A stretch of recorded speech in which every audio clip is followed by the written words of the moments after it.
Thank you very much. I'm very honored to be here tonight among brothers and sisters in the faith and service of God. I'm honored to be with you as you break your fast. One year, as I was teaching my comparative religion class, a group of my students decided that during Lent they would fast like Muslims do. No food or drink from sunrise to sunset. They would not be outdone, they thought. They didn't last very long with their attempt. Your translation of spiritual discipline into bodily action is an achievement which requires training. So I was asked tonight to speak about what we have in common. And that's important because we live in a precarious time when some politicians and our American cultural fundamentalists are trying to divide us and sow seeds of fear and to set Christians, Jews, and Muslims against each other here in America. Whenever I speak about Islam to my community, I encounter people who have read and believe purportedly scholarly or authoritative articles written by non-Muslims, academics, or civil servants, which categorically declare that Muslims believe all kinds of hateful things. In our Gospels, Jesus tells us a parable about a farmer who plants a crop of fine wheat. But when he sleeps, his enemy comes and sows seeds of weeds in his field. The farmer's workers want to pull up the weeds when they begin to sprout, but the farmer tells them no, lest they pull up the fragile wheat at the same time. Leave the weeds until the harvest, he says, when they can be separated from the wheat and burned. It's unfortunate that we all must live with weeds, but God knows that it's good for us to have an opposition against which to exercise our faith and our good works. We live in a time here in the West, in America, that begins to resemble the Jahiliyyah, when people had forgotten God, his message, his prophets, and his expectations of our righteousness. In Christianity, we have a doctrine we call original sin, a fundamental brokenness of human nature, which is responsible for our tendency to sin. As I understand it, Islam teaches that the problem with human nature is not brokenness, but our forgetfulness, our mindlessness. We do forget or ignore God and his commandments. We get lost in ourselves. I love that in Islam, before Salat, one must consciously turn one's attention to God and form the personal attention to pray and to worship God. We believe together that there is no compulsion in religion, that man is free to respond to God's invitation by use of his own conscience, his own reason. For religion to be founded in love and personal commitment and conviction, there can be no force used to bring that about. Our common heritage begins with Adam and shares the chain of prophets down to Abraham, whom we call our father in faith. He believed in and trusted God, who revealed himself to him even while Abraham was living among the idolaters of Mesopotamia.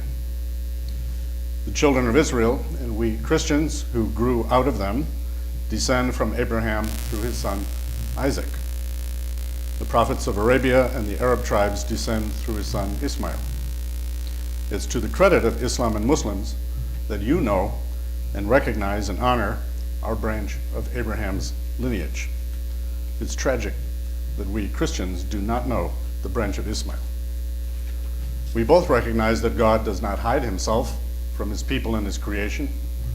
We both recognize that he has sent us prophets again and again, necessarily so because we are forgetful and willful and have distorted their messages in the past.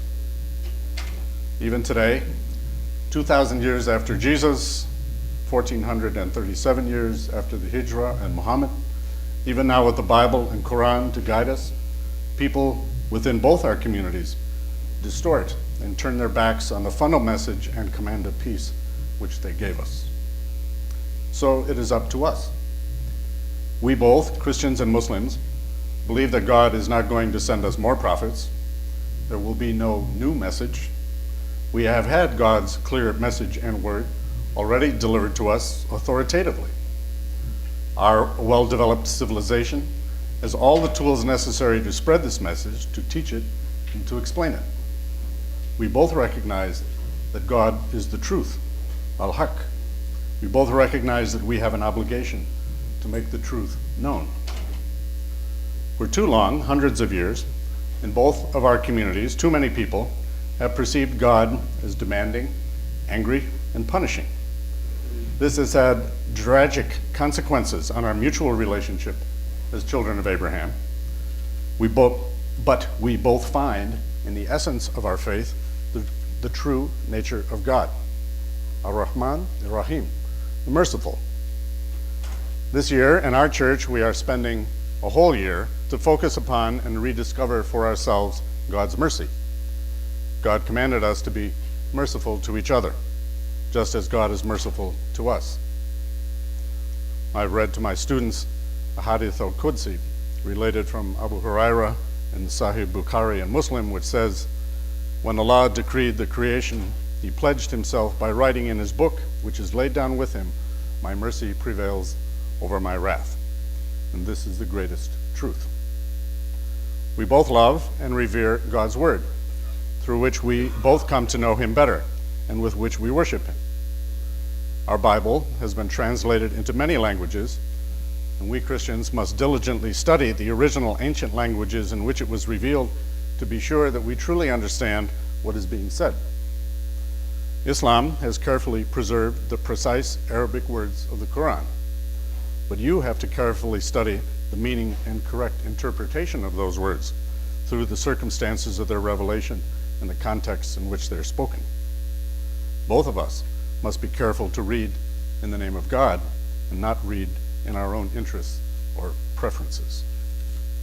In my community, we work hard to train our readers at our services to proclaim the scriptures well, understanding that they were meant to be heard, to be listened to, and meant to penetrate through our ears to our hearts. Last year at a wedding ceremony I performed, the bride, who was not Catholic, asked if her pastor, a Lutheran minister, could do one of the readings.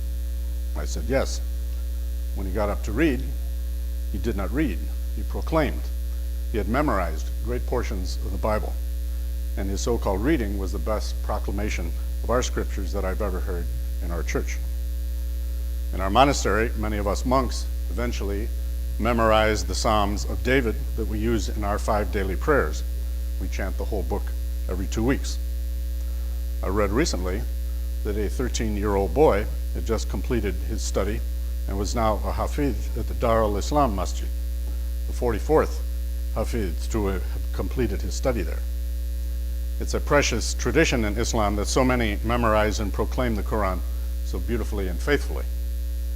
I was once honored to have Sheikh Khalil al-Husri stay at the hotel I managed in Washington, D.C., and to hear him recite at the Islamic Center there.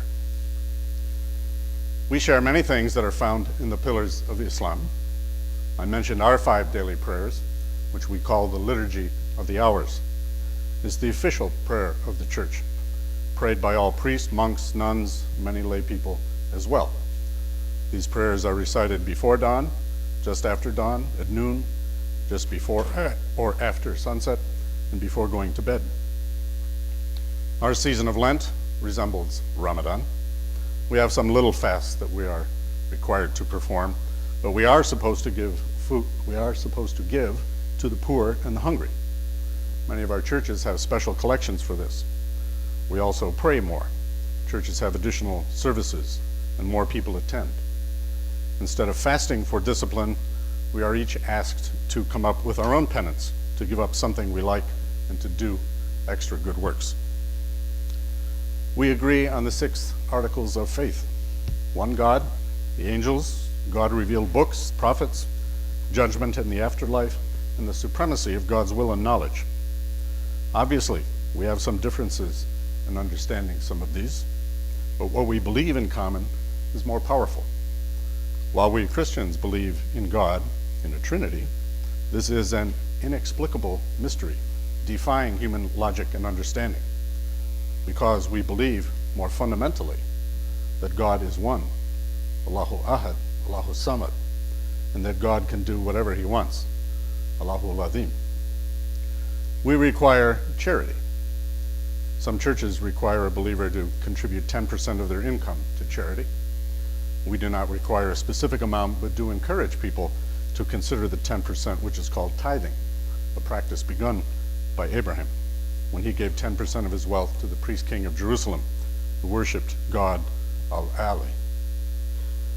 We do not require pilgrimage, but there has been a long tradition of pilgrimage to Jerusalem, as well as to other places connected to our saints, such as Rome.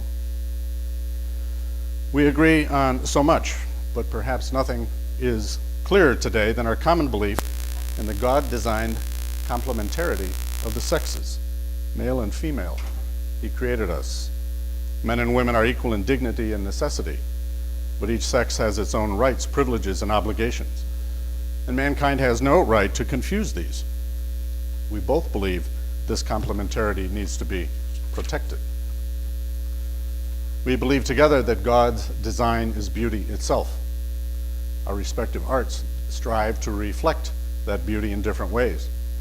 The arts of the book are unparalleled, and the Islamic arts of geometric design seem to display to us the infinity of the whole universe within a small space, which reminds me of our Saint Benedict, who saw the entire universe within a single sunbeam. We believe together the necessity to care for the environment, our world, the garden which God has given us to live in. Many of our psalms pray in the same voice of Surat al-Rahman, which of all God's many natural gifts can we deny or destroy? Together we believe in the need to jahad fi sabilillah. Jesus taught us that it is not enough to enter the kingdom of heaven just to call out, Lord, Lord, to believe, but it is necessary to act, exert ourselves in doing God's will. Islam rightfully distinguishes between a mu'min and a Muslim. We have a saying, the road to hell is paved with good intentions. Believing and wanting to do good must be put into action. Pope Francis last month was asked about jihad in an interview in France. He said, I don't think that there is a fear of Islam as such, but of ISIS and its war of conquest, which is partly drawn from Islam. It's true that the idea of conquest is inherent in the soul of Islam. However, it is also possible to interpret the objective in St. Matthew's Gospel, our scriptures, where Jesus sends his disciples to all nations in terms of that same idea of conquest. It is not lands and treasure that Muslims and Christians seek to conquer, but it is hearts, because it is God that wishes to have man's heart. We both wish to conquer the world in a metaphorical sense for the truth, who is God. And in this matter of jihad, we both believe that the greatest jihad, the most important, the most difficult, the greatest challenge is to subdue and conquer our own unruly selves, the Jihadul Akbar. We have had some common traditions and evolutions in our history. Our religions initially appealed to poor and the outcasts of our societies. We have all had martyrs in our religions. We refer to ourselves as the Holy Mother, the Church, which is a term very similar to the Ummah, which comes from the word for mother. Islam once had a Khalifa. We have a Pope. There were the Sahaba. We have the 12 Apostles, the Fathers of the Church, and you have the Tabi'un. Mecca and Baghdad were great cities. Jerusalem and Rome. Likewise, Rome was sacked by the barbarians, as Baghdad was sacked by the Mongols. There are Sufi orders that keep alive the mystic tradition in Islam. We have religious orders such as my own. We have had groups split off, groups such as the Baha'is or the Ahmadis. We have saints. There are the different rites within Islam, the different madhabs. We have different rites in our church. We have sacred law, which we call canon law. You have fiqh, the sacred language of Arabic.